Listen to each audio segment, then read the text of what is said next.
आज के वीडियो में हम लोगों को पढ़ना है किसी आवेशित चालक पिंड की विद्युत ऊर्जा के बारे में। आज हम लोग कैलकुलेशन करेंगे कि कोई भी पिंड हो अगर आवेशित हो तो उस पिंड की विद्युत ऊर्जा या विद्युत स्थितिज ऊर्जा कितना के बराबर होगी। यहां देखिए आप लोग, ये कोई चालक पिंड है और चालक पिंड पर आवेश Q है। जब किसी चालक पिंड पर आवेश देंगे तो आवेश चालक पिंड के सतह पर फैल जाएगा और जब आवेश सतह पर होगा तो ऐसे स्थिति में चालक पिंड के सतह का कुछ ना कुछ विद्युत विभव होगा और ये विद्युत विभव मान लिया है V। कैपिटल C जो है चालक पिंड की धारिता है।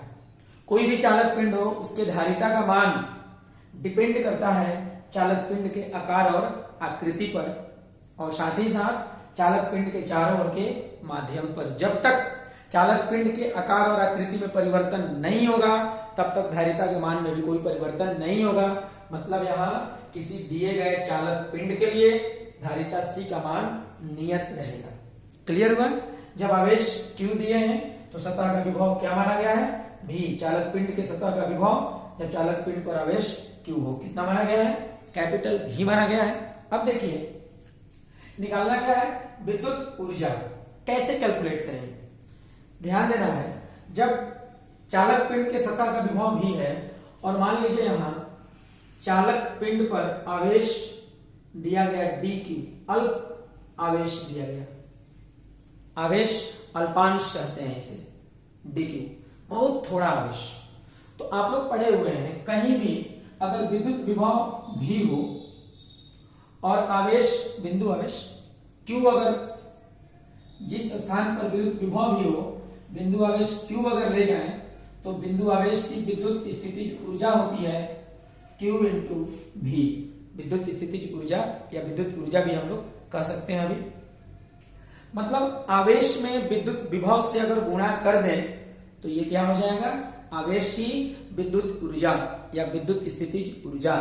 तो आप जैसे ही यहां एक बहुत छोटा आवेश dq चालक पिंड पर अगर दे तो जैसे ही dq चालक पिंड पर आएगा, यहां पर विद्युत विभव भी है, तो अब dq आवेश की विद्युत स्थितिज ऊर्जा, जब आवेश बहुत छोटा तो आवेश की विद्युत स्थितिज ऊर्जा का मान भी बहुत बहुत क्या हो जाएगा? छोटा हो जाएगा। और ये कितना हो जाएगा? आवेश इंटू विद्युत विभव, तो dq इंटू V। क्लियर हुआ? अब ध्यान देंगे, ये dq इंटू V या V इंटू dq भी कर सकते हैं।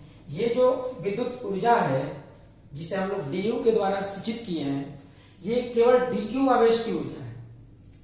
अब dq आवेश जब पिंड पर जाएगा तो पिंड के विद्युत ऊर्जा में इतना ही के बराबर क्या होगा? परिवर्तन हो जाएगा या कह सकते हैं वृद्धि हो जाएगा। क्योंकि जब आवेश dq यहां दिया गया तो आवेश की जितनी विद्युत ऊर्जा होगी वही विद्युत ऊर्जा इस आवेशित पिंड के विद्युत ऊर्जा में वृद्धि के बराबर हो जाएगी। तो जब हम लोग क्या कहेंगे यहां कि पिंड के सतह पर अल्प विद्युत आवेश dq देने पर आवेशित पिंड के विद्युत ऊर्जा में अल्प वृद्धि क्या हो जाएगी? dq। तो यहां पर लिखना होगा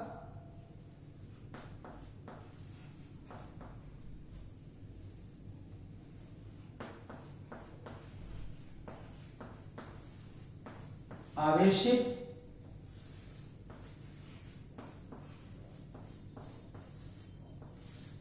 चालक पिंड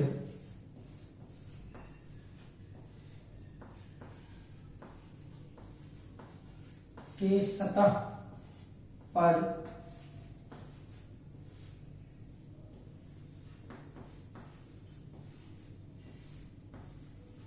अल्प आवेश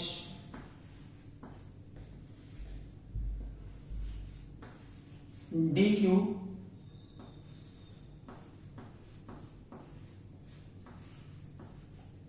देने पर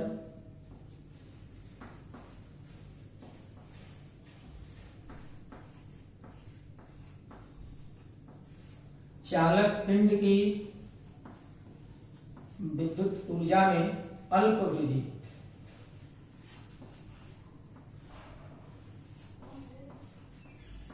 विद्युत ऊर्जा में अल्प वृद्धि, अल्प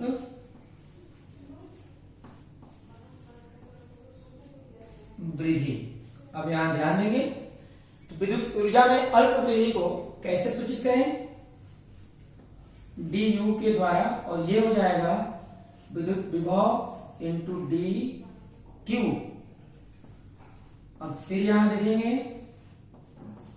आप लोगों को अभी लास्ट वीडियो में मैं पढ़ा चुका हूं, कोई भी आवेशित कोई भी पिंड हो, पिंड का धारिता अगर सी हो, पिंड पर अगर क्यू आवेश दें और सतह का विभव भी हो, तो फॉर्मूला क्या पढ़े हैं, क्यू इक्वल टू सी भी।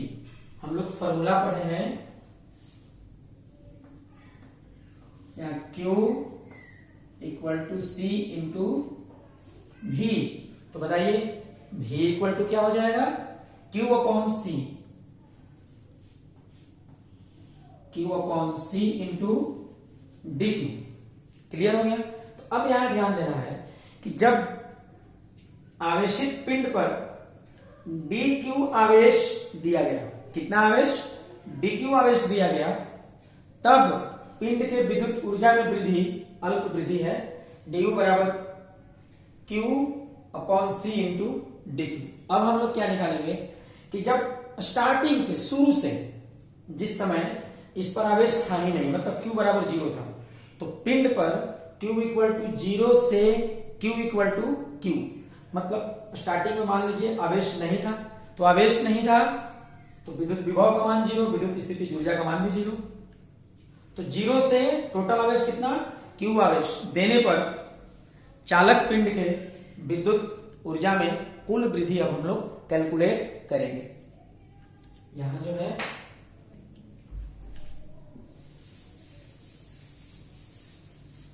लिखना होगा, अब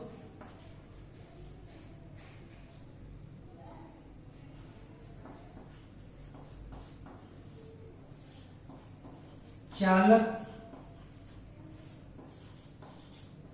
पिंड पर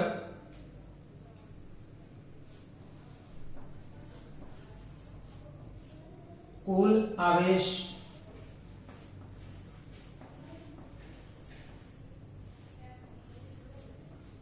Q इक्वल टू जीरो से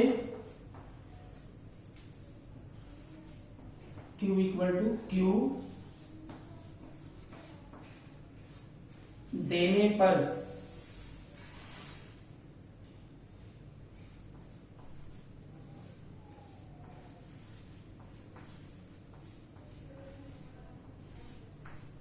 चालक पिंड की विद्युत ऊर्जा में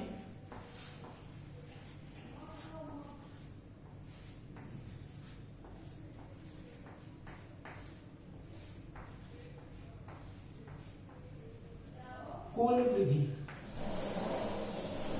कुल वृद्धि, यहां हम लोग जो है अभी कैलकुलेट करेंगे।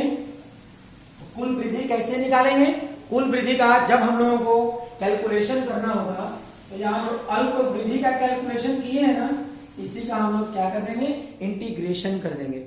जब इंटीग्रेशन कर देंगे तो टोटल का कैलकुलेशन हो जाएगा। यहां देखिए डीक्यू आवेश दिए हैं तब विद्युत ऊर्जा में वृद्धि है, और यहां जीरो से क्यू टोटल आवेश दिया गया तब विद्युत ऊर्जा में कुल वृद्धि, और ये हो जाएगा integration of Q upon C into D Q. अब यहां लिमिट लेना होगा। तो देखिए दाया पक्ष में डी क्यू है, मतलब समाकलन हम लोग करेंगे क्यू के रिस्पेक्ट में, जिसका प्रारंभिक मान था जीरो और अंतिम मान है क्यू। जब जीरो है आवेश, पिंड पर आवेश ही नहीं है, उस समय विद्युत ऊर्जा का मान जीरो, और जब टोटल आवेश क्यू दिए उस समय मान लेते हैं कैपिटल क्यू। अब यहां समाकलन करेंगे तो डी क्यू का समाकलन करने पर आएगा capital Q zero to U, constant को बाहर करेंगे वन अपॉन सी, यहां हो जाएगा Q to the power one, one रहेगा, इंटू डी क्यू। जहां कोई घटांक ना हो वहां पर अपने मन से मान लेंगे घातांक क्या 1। तो यहाँ फॉर्मूला कौन लगेगा, q इंटू डी क्यू है, x to the power n into dx वाला फॉर्मूला लगेगा। और यहाँ पर क्या करेंगे, अपर लिमिट को पहले लिखना होगा, तो u की जगह पर upper limit capital U minus lower limit 0 1 upon c। अब यहां लिखेंगे q to the power 1 plus 1 upon 1 plus 1 और ये हो जाएगा 0 टू q। और फिर यहां से u इक्वल टू, देखिए नीचे में 1 प्लस 1 क्या होगा 2, तो ये हो जाएगा 1 अपॉन 2c q स्क्वायर, यहां हो जाएगा 0 टू q। ठीक है, अब उसके बाद आप लोग समझ गए हैं अच्छे से, तो आप लोग इसे अच्छे से पहले लिखेंगे, समझना जरूरी है। एक बार में अगर समझ में ना आए वीडियो हम लोग दोबारा देखेंगे, लेकिन पहले समझेंगे और क्या करेंगे, कॉपी पर फिर खुद से प्रैक्टिस भी करना है। तो ये हो गया। अब इसके बाद वहां से कैलकुलेशन करेंगे हम लोग। यहाँ मैं मिटा रहा हूं इसे।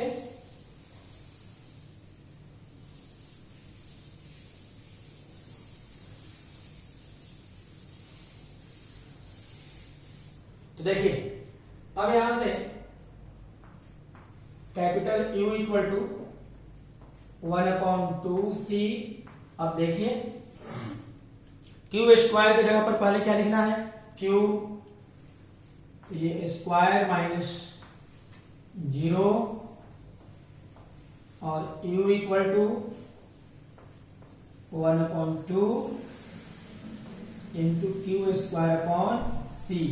एक फॉर्मूला बनाइए, याद रखिएगा कोई भी पिंड हो जिस पर चालक पिंड होना चाहिए, जिस पर आवेश हो स्मॉल q और उस पिंड की धारिता हो c, तो उस आवेशित पिंड की विद्युत ऊर्जा का मान होता है 1/2 into Q square upon c।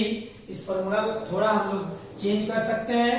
और देखिए यहाँ कैसे हम लोग चेंज करेंगे इसे, 1 अपॉन 2 इंटू, अब देखिए q इक्वल टू पढ़े है ना c भी, तो यहाँ पर लिखना होगा c इंटू v का होल स्क्वायर अपॉन c। यहां हो जाएगा, लिखना होगा चूंकि q इक्वल टू सी भी, यहां होगा u equal to 1 upon 2 into C square ही स्क्वायर अपॉन सी और यहां पर स्क्वायर कैंसिल होगा, तो यहां हो जाएगा u equal to 1 upon 2 into C भी स्क्वायर। अच्छे से आप लोग इसे देखेंगे तो दो फॉर्मूला दोनों सेम है, देखने में क्यों अलग है। u equal to 1 upon 2 into Q square upon C और यहाँ u equal to 1/2 C B square. एक फॉर्मूला और बनेगा, यहां से हम लोग लिख सकते हैं u इक्वल टू 1 अपॉन 2। अब देखिए यहाँ c, q equal to C V, तो c इक्वल टू क्या होगा q upon v into V square. यहां से ये कैंसिल होगा और जब ये कैंसिल हो गया तो यहां एक और फॉर्मूला बनेगा u equal to 1 upon 2 into Q into V. देखिए 1 upon 2 into Q into B. तो आप लोगों से अगर कहा जाए कि अगर कोई आवेशित पिंड हो, पिंड कैसा हो आवेशित हो और चालक पिंड होना चाहिए। यदि कोई आवेशित चालक पिंड हो और उसका विद्युत ऊर्जा का फॉर्मूला पूछा जाए तो हम लोग क्या जवाब दे सकते हैं, U equal to capital U, याद रखिए capital U equal to 1/2 Q into V, या capital U equal to 1/2 C भी स्क्वायर, या 1/2 into Q square upon C. ठीक है, ये तीनों फॉर्मूला एक जैसा है। तो आज हम लोग इतना ही रहने दें, अब नेक्स्ट वीडियो में पढ़ेंगे हम लोग।